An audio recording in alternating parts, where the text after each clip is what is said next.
Buenas tardes, soy la licenciada Marian Soto, soy estudiante de la UDEFA y voy a exponer el proyecto de trabajo de grado para optar al título de Derecho. Con respecto al trabajo de grado, el título es Generar una interpretación de la norma jurídica para la inclusión de personas con discapacidad en las pequeñas y medianas empresas. Vamos a hacer una breve introducción de este proyecto. Como ustedes muy bien saben, el acceso al mercado laboral constituye una carrera de obstáculos en la que deben certificarse historiales profesionales brillantes y experiencia laboral, entre otras muchas exigencias sociales.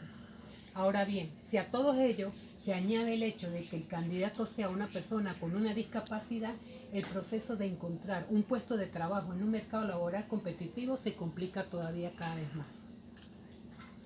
Dentro del desarrollo del proyecto, vamos a hablar sobre 5 capítulos. El primero, situación problemática. Segundo, contexto referencial. Tercero, el camino metodológico. Cuarto, diseño de la investigación jurídica. Y quinto, reflexiones finales. Cuando hablamos de la situación o problemática, el investigador comienza y toma en cuenta muchos hechos de la vida real de los empresarios y las pequeñas y medianas empresas. Pero se da cuenta que la actitud de los empresarios de las pequeñas y medianas empresas ven a la persona con discapacidad como una carga impositiva, así como una pérdida de la productividad de la empresa y sus ganancias. Entonces, el empresario de la pequeña y mediana empresa se hace una pregunta y dice, cuando hablamos de discapacidad, debemos saber que existen diferentes y cada una afecta a las personas de manera muy particular. Algunas pueden estar ocultas o simples, vistas o son más difíciles de notar. En Venezuela, si bien no existen infraestructuras de donde se tomen en cuenta la inclusión de personas discapacitadas aunado a la realidad de este país. Ahora bien, el investigador se hace un objeto general y objetos específicos. ¿Por qué? Porque él dice que él debe generar una interpretación de la norma jurídica para la inclusión de personas con discapacidad en la pequeña y mediana empresa. Dentro de su objetivo específico encontramos indagar el sustento legal para la inclusión de las personas con discapacidad en la pequeña y mediana empresa en Venezuela. Describir la inserción de personas con discapacidad en la empresa. Ya esto involucra diferentes momentos de preparación que va desde el entrenamiento del personal hasta la adaptación de los espacios de trabajo. Y dentro de sus últimos objetivos específicos, interpretar la norma jurídica para la inclusión de personas con discapacidad en la pequeña y mediana empresa, ya que el trabajo para las personas con discapacidad constituye un motor personal para su crecimiento y para el empresario una experiencia de vida, porque en el campo laboral hay muchas personas discapacitadas con gran potencial para ser contratadas en sus empresas. Ahora nos vamos a ir al contexto referencial. ¿Qué significa eso? Que el investigador consigue antecedentes sobre esta investigación, consigue antecedentes históricos de Venezuela y unos antecedentes internacionales. Cuando el investigador habla sobre los antecedentes históricos de Venezuela, consigue varias leyes, y aquí en Venezuela la primera ley o la Carta Magna es la Constitución Nacional de Venezuela. En segundo lugar, consigue la ley para personas con discapacidad del año 2007. También consigue la Ley Orgánica de Trabajo, o sea, la LOC, y por último la Ley Orgánica de Prevención, Condiciones, Medio Ambiente y de Trabajo. Otro antecedente muy importante es que está la misión de José Gregorio Hernández, que es la principal para las personas con discapacidad. Cuando hablamos de antecedentes internacionales, estamos hablando de unas instituciones que dentro de sus reglas o sus normativas, pues colaboran con la discapacidad. Y cuando hacen sus convenios y se reúnen, colocan en su agenda el punto de discapacidad para mejorar esas reglas o esas normas internacionales. Entre ellos conseguimos la Declaración Universal de Derechos Humanos, conseguimos la Organización Nacional de Estados Unidos y por último la Organización Internacional de Trabajo. Ahora bien, algo que tenemos que tener bien en claro que es la discapacidad. Entonces, la discapacidad son aquellas personas que presentan deficiencias físicas, mentales, intelectuales o sensoriales a largo plazo que al interactuar con el entorno encuentran diversas barreras que pueden impedir su participación plena y efectiva en la sociedad en igualdad de condiciones con los demás ciudadanos. Esta definición es de la Constitución Nacional de la República Bolivariana de Venezuela. También conseguimos otra que dice que la discapacidad es un fenómeno complejo que refleja una relación estrecha y al límite entre las características del ser humano y las características del entorno de donde vive. Esta definición es según la Organización Mundial de la Salud. Ahora bien, entrando más en contexto, hablamos de que hay varios tipos de discapacidad.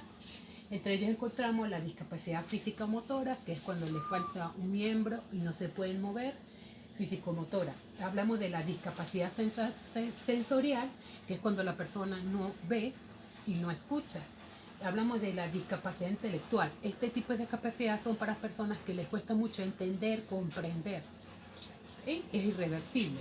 Y tenemos discapacidad psíquica, que son cuando son bipolares, cuando sufren de Asperger y otras. También conseguimos los modelos de la discapacidad. Hay un modelo del destino, un modelo de medio rehabilitador, hablamos del modelo social, modelo de las capacidades y modelo de vida social. Ahora bien, vamos a hablar sobre la discapacidad e integración. ¿Qué significa esto? Que en Venezuela, según los estudios que se analizaron o encontramos, se habla de que la discapacidad sí se puede, tiene dentro de sus normas y unas reglas donde los trabajadores pueden ser insertados o incluidos en el área de trabajo. Pero esto se mueve bajo ejes fundamentales del empleo como el proceso de integración. Hablamos de un empleo fomentado, hablamos de un empleo selectivo, hablamos de un empleo reservado, hablamos de un empleo protegido. Y hablamos sobre el empleo para personas con discapacidad. Cuando hablamos de empleo fomentado es para aquellas personas que están trabajando y tienen su pago al día. Cuando hablamos de empleo selectivo, se selecciona el tipo de discapacidad para estas personas. Cuando hablamos de empleo reservado, pues es reservado para las personas con discapacidad. Y el empleo protegido, pues que son para esas personas. Empleo para personas con discapacidad. Si las hay. ¿Por qué? Porque hay muchas personas afuera que los empleadores o las pequeñas y medianas empresas no saben que tienen una gran capacidad para trabajar. Lo que pasa es que las personas solas ellas no llegan a su meta, sino que en Venezuela hay unas instituciones gubernamentales, el Estado, trabaja en conjunto con otras organizaciones para dar o postular a estas personas en esos dichos trabajos. Ahora bien, voy a hablar sobre el camino metodológico de esta investigación. El investigador habla de una investigación documental, que es la base metódica tradicional de la investigación jurídica. En cuanto a la selección del diseño de la metodología aplicada en la investigación, se presenta en las etapas de búsqueda del material documental y la revisión bibliográfica.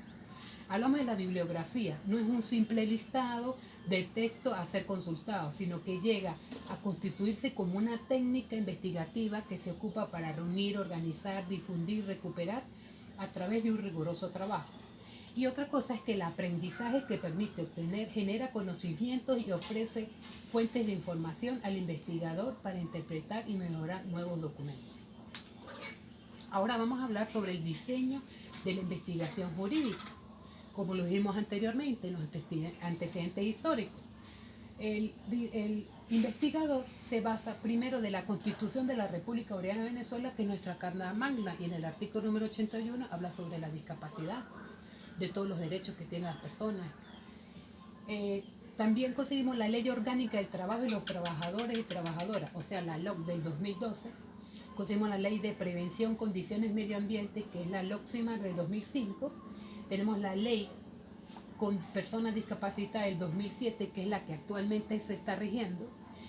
Y dentro de sus artículos podemos encontrar unas políticas laborales que se encuentran en el artículo 26, la formación para el trabajo en el artículo número 27, empleo para personas con discapacidad en el artículo número 28, empleo con apoyo integral en el artículo número 29 y la inserción y reinserción laboral en el artículo 30.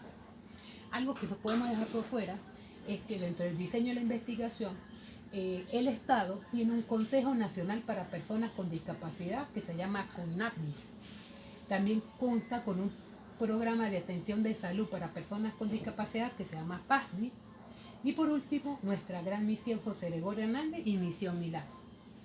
Ahora, cuando el investigador observa y lo hace de una manera exhaustiva. Él dice que consigue muchas barreras en el entorno físico. ¿Qué significa esto? Que hay barreras urbanísticas, arquitectónicas, de transporte e inclusive hasta la familia. Pero que la barrera más importante es que la barrera por falta de apoyo a la inclusión con personas con discapacidad en las pequeñas y medianas empresas. Esto lo dice el investigador porque en las pequeñas y medianas empresas son muy pocos los empleadores los que contratan este tipo de personas. Ok, ahora vamos a hablar sobre las reflexiones finales de este proyecto. Hablamos de que la promulgación de la nueva normativa legal promueve la igualdad de condiciones de inclusión laboral de personas con discapacidad, trayendo efectos positivos para este importante segmento de la población. Otra de las conclusiones es que se evidencia que hay un avance teórico-práctico en cuanto a la terminología de discapacidad utilizada en la nueva legislación especial. También se observó la existencia de diferentes instrumentos legales nacionales e internacionales claramente orientados al disfrute de una efectiva protección y garantía a la inclusión laboral de los discapacitados. También se encontró que hay planes y proyectos sociales llevados a cabo por una serie de organismos estatales y nacionales quienes en virtud de directrices políticas se han abocado a dirigir algunos proyectos que procuran la capacitación y rehabilitación, en definitiva la inclusión de trabajadores discapacitados. Y por último, se habla de una concientización social e interpretación de la norma jurídica para la inclusión de personas con discapacidad en la pequeña y mediana empresa. ¿Qué es lo que hace el investigador? Invita a los dueños de pequeñas y medianas empresas, a los empresarios, a los empleadores, de que sí se puede tener, aunque sea una persona, dentro de sus instalaciones. Ya que el Estado nos da una serie, nos rige por normas, por cláusulas, y sí podemos incluir a estas personas discapacitadas en áreas de trabajo. Primero, porque hacemos una labor social, porque algo que el Estado y que los empresarios no se dan cuenta que las personas discapacitadas tienen un gran potencial. O sea, no pueden verse como unas personas pasivas, sino al revés, como unas personas positivas que tienen mucho que dar en esta área. Y por último, hay una frase muy importante que dice: la discapacidad no está en las personas, falta de una parte de su cuerpo, sino está en la mente de muchas que se dicen sanas. Martín Lozano. Bueno, este es el final de la exposición y que tenga una feliz tarde.